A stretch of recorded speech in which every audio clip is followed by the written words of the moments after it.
Martin Seligman et son collaborateur, Stephen Meyer, travaillent à l'Université de Pennsylvanie. C'est ici qu'est née la psychologie scolaire, à la fin du 19e siècle. Seligman et Meyer travaillent dans la lignée du célèbre russe Pavlov. Ils travaillent avec des chiens en laboratoire. En 1967, ils font une grande découverte par accident. Si le monde de l'éducation était plus familier avec leurs travaux, je suis convaincu qu'il y aurait beaucoup moins de décrochage. Leur découverte se déroule en 2 temps.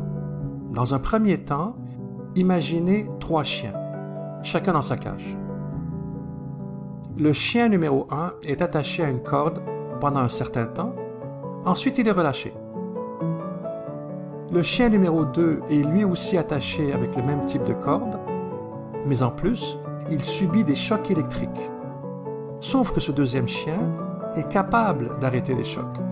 Avec son museau, il lui suffit d'appuyer sur un panneau et les chocs électriques s'arrêtent.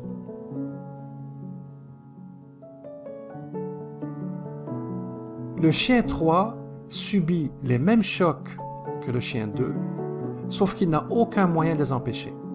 Pour ce chien 3, les chocs semblent aléatoires. En tout cas, ils sont hors de son contrôle. Ça, c'était la phase 1 de l'expérience. La phase 2 à présent. Dans cette deuxième phase, les chiens sont placés devant une barrière comme celle-ci.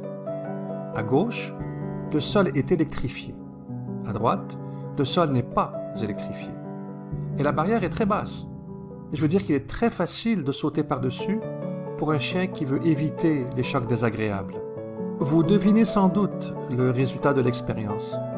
Les chiens 1 et 2 ont vite compris comment éviter les chocs. Ils ont sauté de l'autre côté de la barrière. Mais les chiens 3 n'ont fait aucune tentative pour échapper au choc. C'est comme s'ils étaient convaincus qu'ils n'avaient aucun contrôle. C'est comme s'ils se sont dit « Le passé est garant de l'avenir, alors à quoi bon essayer ?» Dans leur célèbre article, Seligman et Meyer parlent de « learned helplessness ». En français, on parle d'impuissance acquise ou encore de résignation acquise. En arabe, voici comment Wikipédia a traduit ce concept.